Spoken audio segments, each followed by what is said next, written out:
Good afternoon, sir, ma'am, team.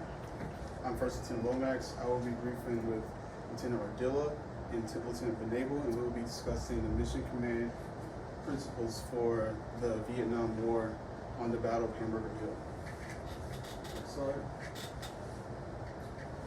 So this is the agenda for today. I will be discussing the commanding officer, and I will be also providing the operational environment prior to the battle. Lieutenant Ardilla will be going over the first two mission commands, and Lieutenant Benable will be going over the last two.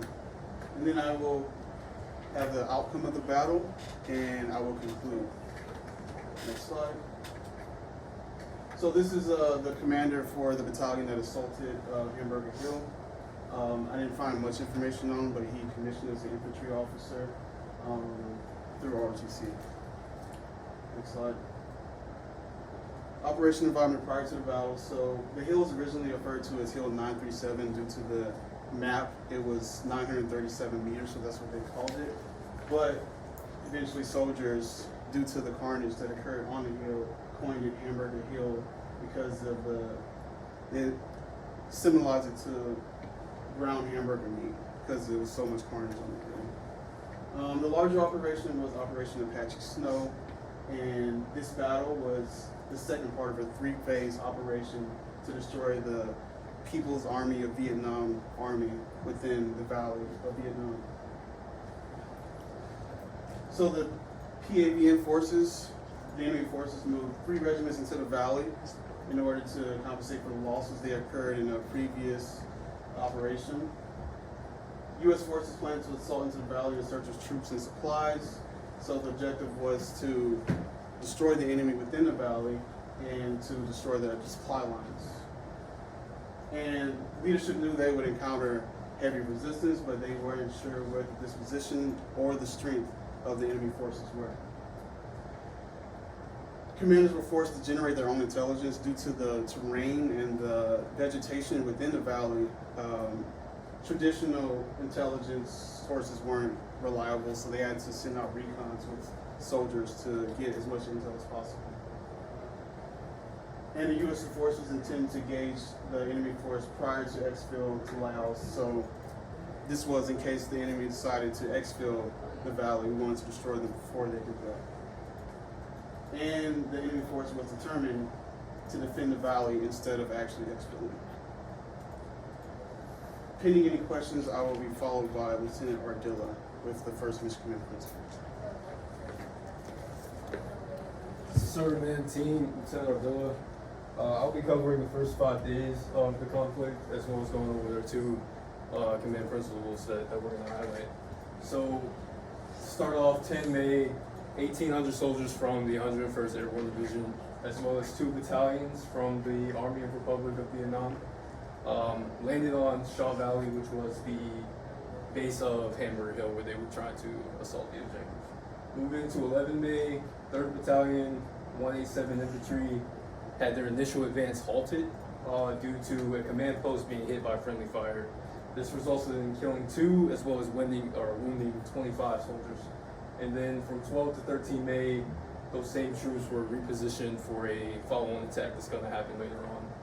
So the first principle I'm going to highlight now is going to be competence. We believe that the commanding general highlighted or showcased very good competence when it came to preparing his troops for their first initial assault, as well as the soldiers also showcasing that competence in the face of adversity through the friendly fire that they had taken. So they were able to continue on and accomplish the mission. Pending questions, we'll move slide. Moving into the 4 and 5, 14 May, second attempt was also a failure. They were beaten back, leaving 12 killed and 80 wounded, including 1 additional killed and 3 wounded by an additional helicopter friendly fire.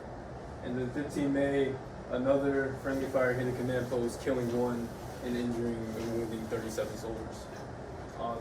The principle we're going to highlight for this is going to be accepting risk, because the commanding general did accept risk once the initial assaults resulted in such high amounts of casualties early on in the conflict. But nonetheless, they still decided to accept that risk and continue on to accomplish the mission. Pending any questions, I will be followed by Lieutenant Benable, who's going to go over the second half of the conflict.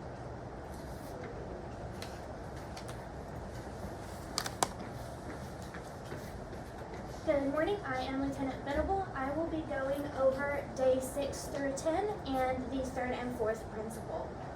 On May 16th and 17th, the day began with continuous airstrikes in an attempt to flush out the enemy from the hill. This changed the terrain significantly from a dense jungle and with lots of trees to smolder and rubble with little to no cover. On 18 May, Lieutenant Colonel Honeycutt decided to change his tactics from one main force assaulting up the hill to 2 split forces assaulting up the hill. This resulted in significant casualties. Reinforcements had to be allocated from the 506th to help them. On 19 May, reinforcements from the 506th arrived at the Cough, and Lieutenant Colonel Honeycutt learned that instead of reinforcing the 187th, they were going to be replacing the 187th. He then went into a meeting with the division commander and requested that they continue the fight and take the hill. He said, quote, "The 187th deserve the honor of taking the hill and finishing the fight." This goes into our 3rd principle, mutual trust. Lieutenant Colonel Honeycutt and his unit both showed mutual trust in each other. Lieutenant Colonel Honeycutt, knowing that his unit could succeed in the mission and continue fighting despite all of the losses, and the unit trusting that they could do that as well. There was also mutual trust from the 506th because their commander trusted that they could integrate well and continue fighting. Next slide, please.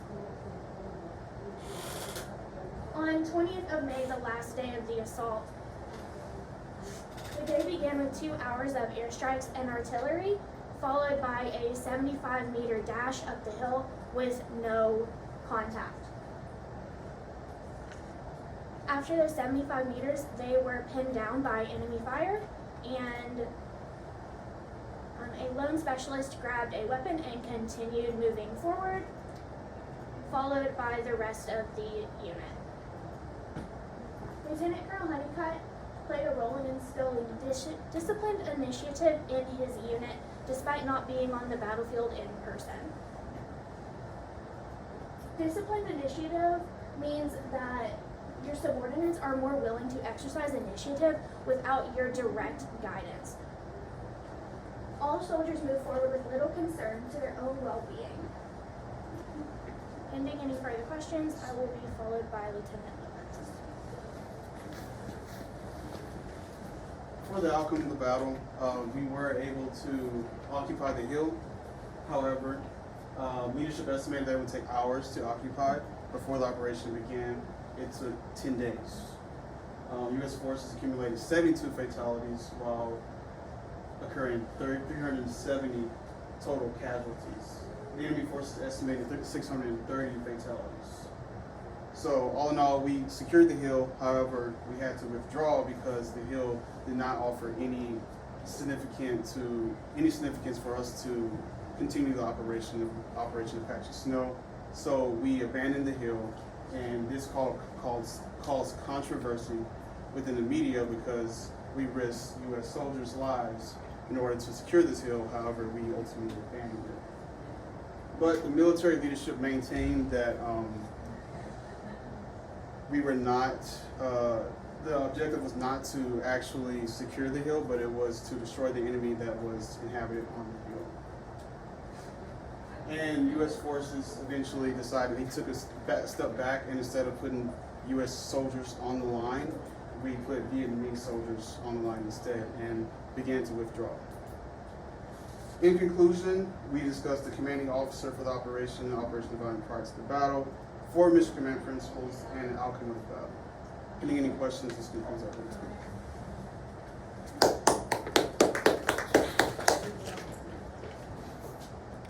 9:34.